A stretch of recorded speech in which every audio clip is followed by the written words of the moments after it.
আসসালামু আলাইকুম। আশা করি আপনারা সবাই খুব ভালো আছেন। আমাদের পড়ালেখা 360 ইউটিউব চ্যানেলের নতুন আরো একটি ক্লাসে সবাইকে স্বাগত।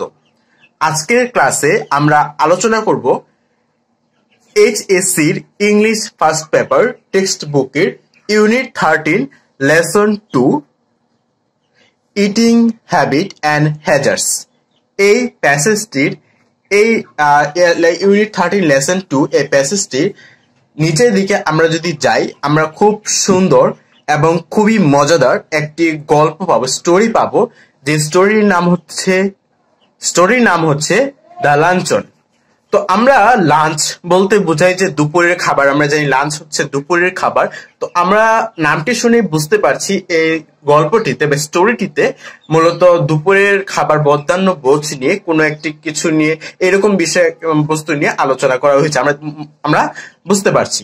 তো আমরা এই গল্পটি পড়বো, বাংলা অর্থ সহ পড়বো এবং খুবই সুন্দরভাবে ভেঙে ভেঙে অর্থ সহ প্রত্যেকটি ওয়ার্ড আমরা বুঝে বুঝে পড়বো। আশা করি আপনাদের কাছে আমার এই ক্লাসটি দেখার পর আপনাদের কাছে এই স্টোরিটি পড়তে, যখন আপনারা আমার এই ক্লাসটি দেখে আবার টেক্সট বুকে গিয়ে এই স্টোরিটি পড়বেন, রিডিং পড়বেন, তখন আশা করি খুবই সহজ লাগবে এবং খুবই মজা লাগবে। তো আশা করি সবাই মজা করে এবং আমাদের আজকের এই ক্লাসটি সবাই উপভোগ করবেন। তো চলুন আমাদের আজকের ক্লাসটি শুরু করা যাক। তো স্টোরিটির উপরে আমরা কিছু এই লেখাগুলো দেখতে পাবো আমাদের টেক্সট বুকে, যেটি হচ্ছে যে এই গল্পটির যে লেখক তার সম্বন্ধে কিছু পরিচিতি এবং এই গল্পটির সারসংক্ষেপ, যেটি বাংলায় বলা সারসংক্ষেপ অর্থাৎ সামারি, মানে এই গল্পটিতে আসলে কি হয়েছে বা কি ঘটবে তা নিয়ে সংক্ষেপে কিছু আলোচনা এবং লেখকের পরিচিতি, তার জন্ম মৃত্যু নিয়ে কিছু বিষয় এখানে দেওয়া রয়েছে। তো আজকে আমরা প্রথমে আমরা এই জিনিসটা দেখব। তো প্রথমে দেখতে পাচ্ছি এখানে লেখা রয়েছে the story the luncheon is by William Somerset Maugham, 1874 থেকে 1965। ওকে, তো আমরা প্রথমে দেখলাম যে এই লাইনটি লেখা আছে দ্য স্টোরি দ্য লাঞ্চন, অর্থাৎ এই গল্পটি হচ্ছে the luncheon is by William Somerset Maugham, অর্থাৎ এর বাংলা অর্থটি হচ্ছে লাঞ্চন গল্পটি উইলিয়াম সমারসেট মম কর্তৃক লেখা হয়েছে। দ্য লাঞ্চন গল্পটি উইলিয়াম সমারসেট মম কর্তৃক লেখা হয়েছে। তো তাহলে আমরা দেখলাম যে এই দ্য লাঞ্চন যে স্টোরি রয়েছে, যে গল্পটি রয়েছে, এই গল্পটির লেখক হচ্ছেন উইলিয়াম সমারসেট মম, যিনি 1874 সালে জন্মগ্রহণ করেছেন এবং 1965 সালে মৃত্যুবরণ করেন। এর পরের লাইন রয়েছে Maugham was a British Nobelist, playwright and short story writer whose work is characterised by a clear lucid style and a profound understanding of human nature। তো আমরা অল্প অল্প করে ভেঙে ভেঙে পড়ি, তাহলে আমাদের বুঝতে খুবই সহজ হবে এবং আমরা খুব সহজেই নিজেরা বুঝতে পারবো। তো আবার আমি দেখছি প্রথমে এখানে লেখা আছে মম ওয়াজ এ ব্রিটিশ নোবেলিস্ট, অর্থাৎ মম ছিলেন একজন ব্রিটিশ উপন্যাসিক, playwright and short story writer, নাট্যকার এবং ছোট গল্পকার, অর্থাৎ মম ছিলেন একজন ব্রিটিশ উপন্যাসিক, নাট্যকার এবং ছোট গল্পকার। হুজ ওয়ার্ক ইজ ক্যারেক্টারাইজড অর্থ হচ্ছে চরিতায়ন করা। Whose work is characterised by a clear lucid style, lucid অর্থ হচ্ছে উন্মুক্ত বা খোলা, lucid style and a profound understanding of human nature. Profound অর্থ হচ্ছে গভীর। তাহলে এর অর্থটি দাঁড়ায় হচ্ছে যে হুজ ওয়ার্ক ইজ ক্যারেক্টারাইজড, অর্থাৎ ক্যারেক্টারাইজড অর্থ হচ্ছে চরিতায়ন করা, অর্থাৎ যার কাজকে চরিতায়ন করা হয় by a clear lucid style and a profound understanding of human nature, মানুষের স্বভাবের পরিষ্কার ও উন্মুক্ত এবং গভীর বোধগম্যের দ্বারা। তাহলে এখানে যদি আমরা পুরো অর্থটা আবার একবার বলি তাহলে হচ্ছে যে মম মম ছিলেন একজন ব্রিটিশ উপন্যাসিক, নাট্যকার এবং ছোট গল্পকার, যার কাজকে চরিতায়ন করা হয় মানুষের স্বভাবের পরিষ্কার, উন্মুক্ত এবং গভীর বোধগম্যের দ্বারা। The luncheon is about a lady. Luncheon গল্পটি হলো একজন মহিলা সম্পর্কে। The luncheon is about a lady admirer of the writer who managed to get a luncheon invitation from him to an expensive Paris restaurant 20 years ago. তো আমরা একটু ভেঙে ভেঙে পড়ি তাহলে আমাদের বুঝতে খুব সুবিধা হবে। The luncheon is about a lady. The luncheon is about a lady admirer. Admirer অর্থ হচ্ছে প্রশংসাকারী। The lady admirer of the writer who managed to get a luncheon invitation from him to an expensive অর্থ হচ্ছে দামি, expensive Paris restaurant 20 years ago. তাহলে অর্থটি দাঁড়ায় হচ্ছে লাঞ্ছন গল্পটি হচ্ছে লেখকের একজন মহিলা প্রশংসাকারী। The luncheon is about a lady admirer. Luncheon গল্পটি হচ্ছে লেখকের একজন মহিলা প্রশংসাকারী সম্বন্ধে অফ দ্য রাইটার, অর্থাৎ the luncheon is about a lady admirer of the writer. Luncheon গল্পটি হচ্ছে লেখকের একজন মহিলা প্রশংসাকারী সম্বন্ধে who managed to get a luncheon, যিনি তার কাছ থেকে অর্থাৎ লেখকের কাছ থেকে who managed to get a luncheon invitation from him to get an expensive Paris restaurant 20 years ago. অর্থাৎ লাঞ্ছন গল্পটি হচ্ছে লেখকের একজন মহিলা প্রশংসাকারী সম্বন্ধে যিনি তার কাছ থেকে অর্থাৎ লেখকের কাছ থেকে দুপুরের খাবারের ইনভাইটেশন ম্যানেজ করেছিলেন প্যারিস শহরের একটি দামি রেস্টুরেন্টে, যেটি ঘটেছিল 20 বছর আগে, 20 years ago, যেটি ঘটেছিল 20 বছর আগে। তারপরের লাইনটি হচ্ছে with humour and irony. Humour অর্থ হচ্ছে রসিকতা এবং আইরনি অর্থ হচ্ছে বিদ্রূপ। With humour and irony the writer describes the lavish eating at his expense and what happened to her 20 years later. এখানে লেভিশ অর্থ হচ্ছে উদার বা প্রচুর। তো আমরা এখানে দেখলাম যে প্রথম অর্থটি হচ্ছে হিউমার অর্থ হচ্ছে রসিকতা, আইরনি অর্থ হচ্ছে বিদ্রূপ এবং লেভিশ অর্থ হচ্ছে উদার বা প্রচুর। তাহলে অর্থটি দাঁড়ায় হচ্ছে যে পুরো বাক্যটির অর্থটি দাঁড়ায় এভাবে যে রসিকতা এবং বিদ্রূপের মাধ্যমে লেখকের খরচে মহিলার অতীব ভোজন এর কাহিনী লেখক এখানে ফুটিয়ে তুলেছেন। The writer describes the ladies, লেখক কি ফুটিয়ে তুলেছেন? দ্য লেডিস লেভিশ ইটিং, মহিলার অতিরিক্ত খাচ্ছিল at his expense and what happened to her 20 years later, এবং তার 20 বছর পরে কি ঘটেছিল সেটার তথ্য এখানে তুলে ধরেছেন।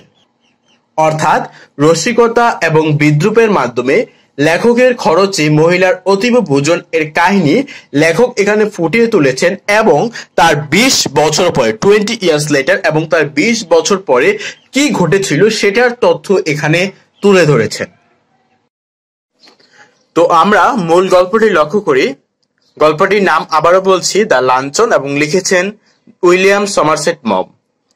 I caught sight of her at the play, and in answer to her beckoning, I went over during the interval and sat down beside her. আমরা অর্থটি বোঝার চেষ্টা করি। I caught sight of her at the play, আমি তাকে নাটকে দেখলাম, and in answer to her beckoning, এবং তার ইশারার জবাবে, I went over during the interval, বিরতির সময় আমি তার কাছে গেলাম, and sat down beside her. এবং তার পাশে গিয়ে বসলাম. It was long since I had last seen her, and if someone had not mentioned her name, I hardly think I would have recognized her. তাহলে আমরা অর্থটি বুঝে পড়ার চেষ্টা করি. It was long since I had last seen her. এটি ছিল অনেকদিন আগের কথা যখন আমি তাকে শেষবারের মতো তাকে দেখেছিলাম. এটি ছিল অনেকদিন আগের কথা যখন আমি শেষবারের মতো তাকে দেখেছিলাম. And if someone had not mentioned her name, I hardly think I would have recognized her. অর্থাৎ অর্থটি এরকম দাঁড়াচ্ছে প্রথমে যে এবং যদি কেউ তার নাম উল্লেখ করে না দিত, এবং যদি কেউ তার নাম উল্লেখ করে না দিত তাহলে আমি তাকে চিনতে পারতাম বলে মনে হয় না. এখানে রিকগনাইজড অর্থ হচ্ছে চিনতে পারা.